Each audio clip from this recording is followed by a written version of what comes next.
Well, good morning all.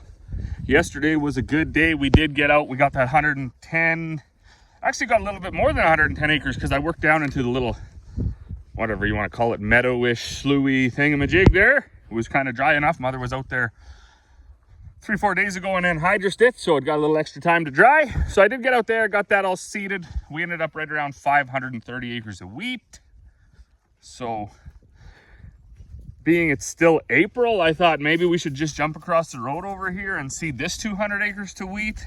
But I actually think over the last few years for us, oats have been better money. So, and oats usually yield so well here, and there's a lot of hauling and stuff involved. So if you can seed right across the road from the bin yard, it's better than say seeding 7-8 miles away or even further or whatever. So that's what we're gonna do. That was canola last year.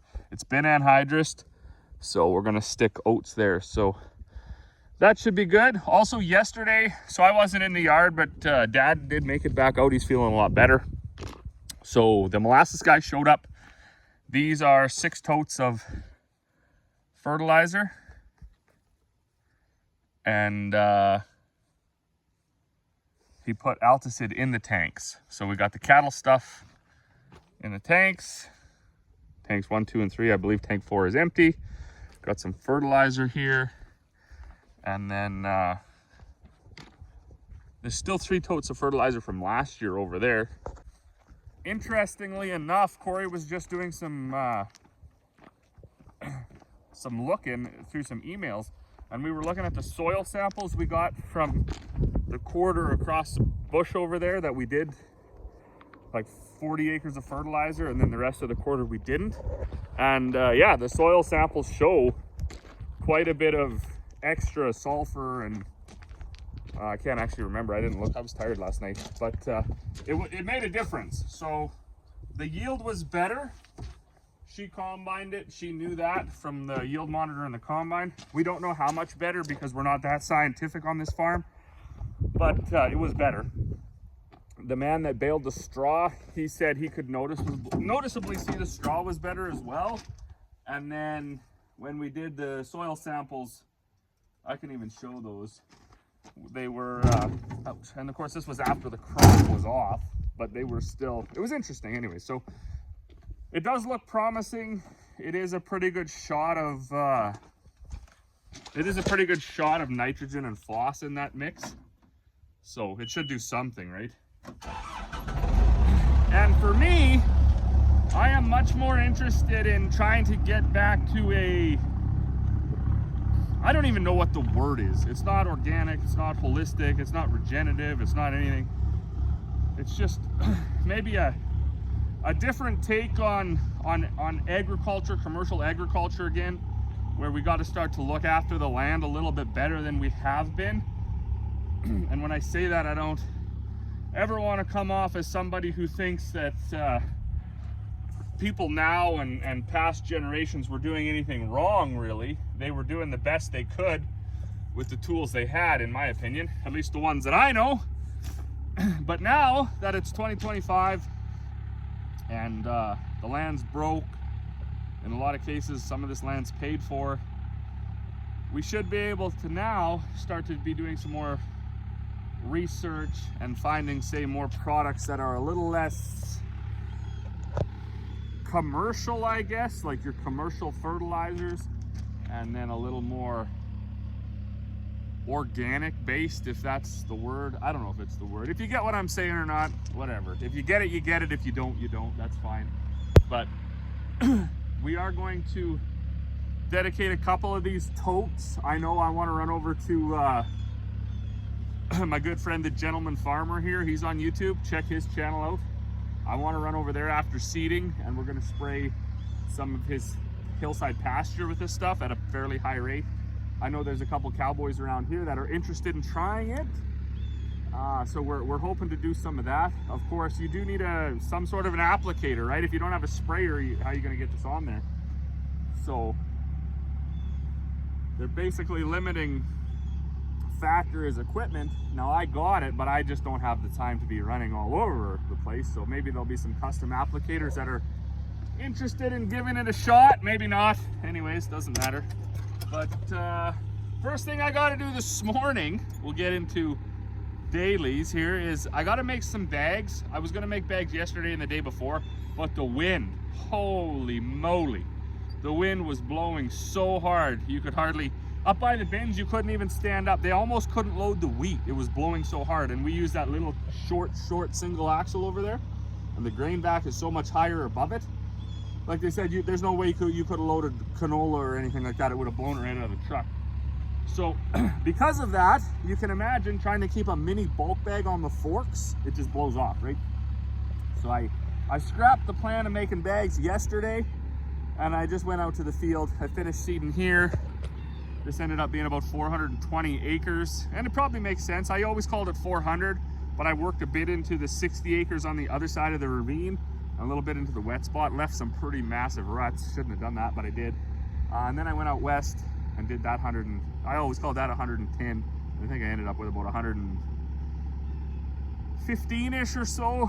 Quite a bit of turning. There's some bush on there. So anyways, I think the overlap is getting less. I know Damon just left a comment on the video from yesterday. I have seen the ones with GPSs on the toolbar as well as the tractor. Of course, that's something a guy maybe for the next drill will look into. We don't have big hills here all that bad, so our drift problem isn't really an issue. But you know, it certainly would be nice to be able to type in 50 feet and just go and not even overlap that one shank, right? That would be pretty neat. And I know that technology is out there, we just don't have it. And for the up to $1,000, I will just overseed, and I'll just have a little bit better crop in that 20 inches of overlap. So let's fire some stuff up here. Let's make some bags, see what happens before noon. We got to clean the drill out and then recalibrate it to oats. Normally we would switch to seed barley or canola or something right now, but it's still April, so we're just gonna, and the oat land is already ready, so we're just gonna do that. All right, well, I was just in having lunch, but this morning was highly successful. So Corey grabbed the anhydrous unit and brought it around. They had a couple broken bolts, I guess, on some of the harrows.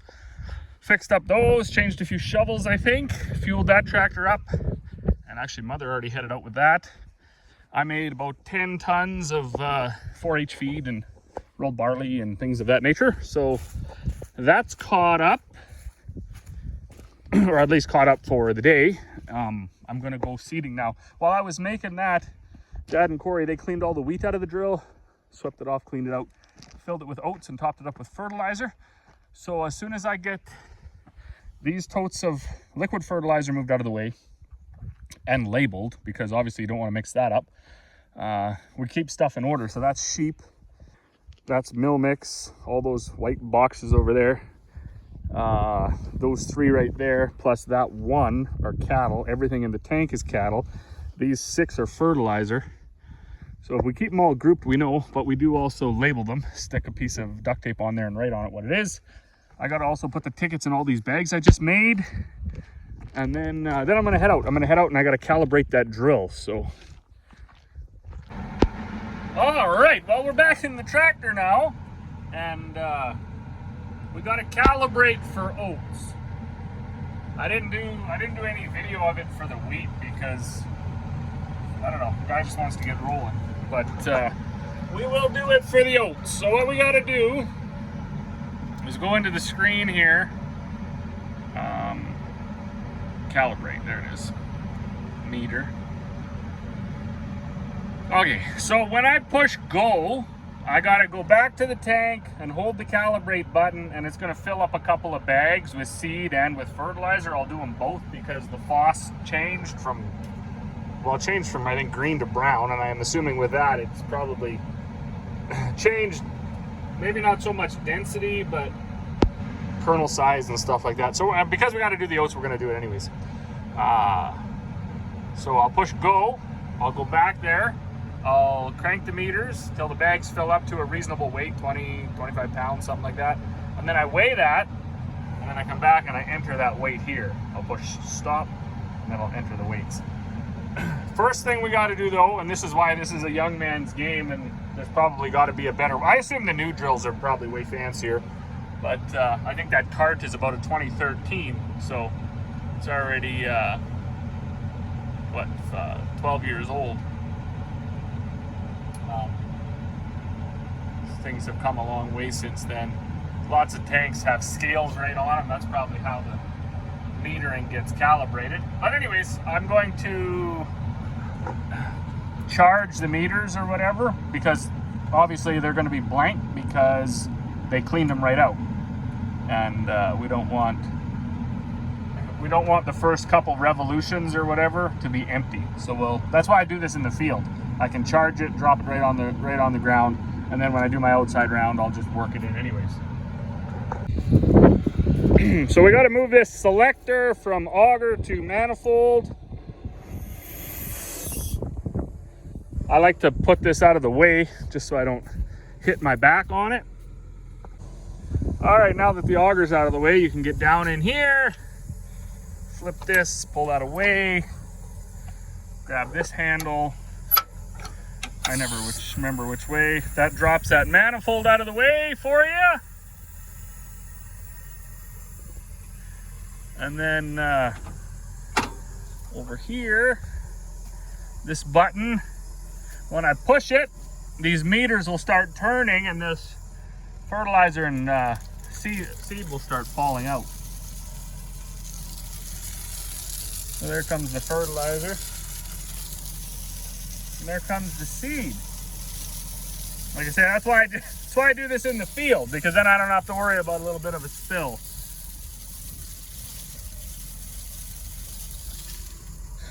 This button right here, I think it was 2 years ago, it must have got water in it and it shorted out inside. So when I was going down the field, the thing would just throw itself into calibration mode, and it would, it would stop seeding or start seeding really slow. So that was no help. If you have one of these New Holland tanks and you're having trouble with that, check that calibration button every once in a while. All right, now, what do we gotta do? We're back in the cab. Back in the cab, push go. Actually, we'll put those bags on first. Oh, there's little bag holders right here.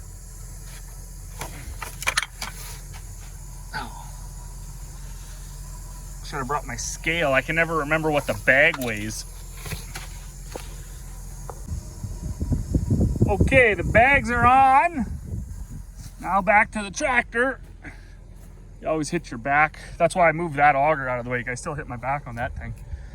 By the time you're done this process, you're so mad, and your back and your head are so sore from getting stuff jabbed into them, you just want to go to the house and lay down. All right, so we push go. Now back to the drill.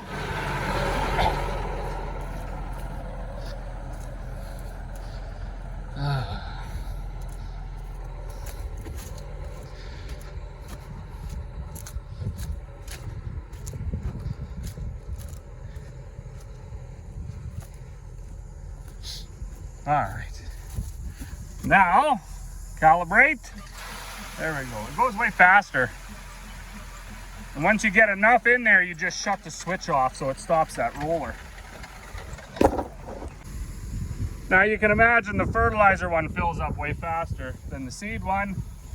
Couple reasons: it's a bigger roller. I think somehow there's a little bit of intuition or whatever in that monitor where it knows that one has to spin faster most of the time anyways, so it always seems to just give her.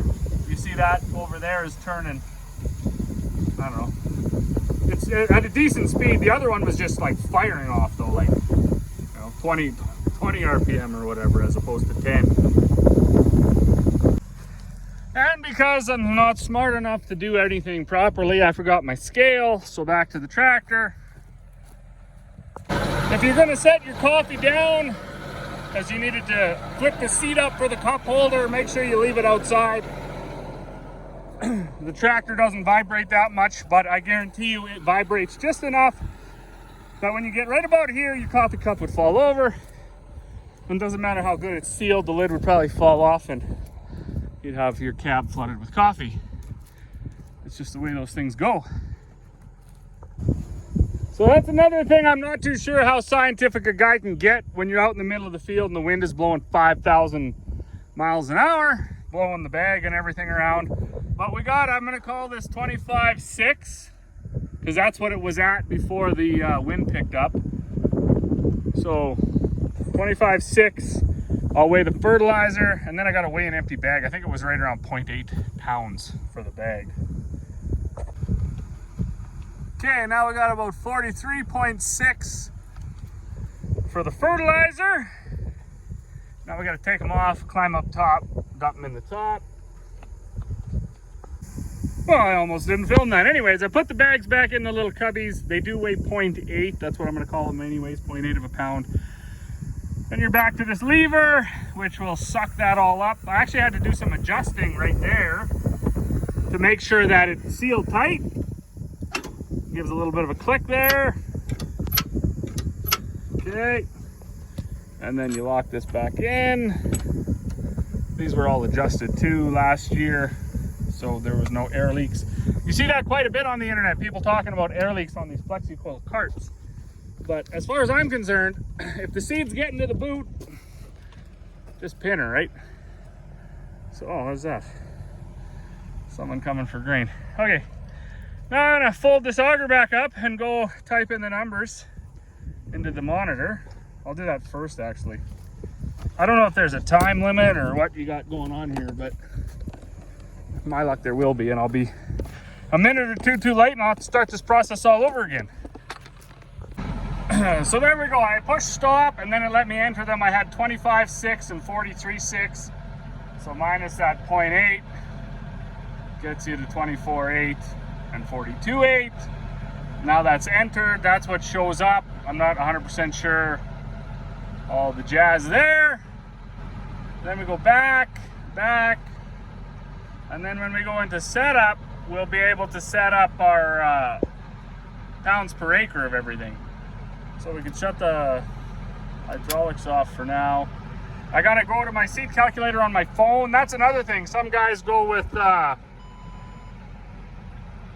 just, you know, standards. Oh, I seed 3 bushels, or I seed a bushel and a peck, or I seed a, you know, what, I mean, whatever the case. Oh, neighbor's going over there too. Whatever the case may be, yeah, in my mind, if you're not using that seed rate calculator and counting out 1,000 kernel weight, then you're sort of just, then at that point it doesn't really matter. You may as well just do the 2 bushels or whatever. So I like to do the 1,000 seed weight. I think that's really the only way to do this properly.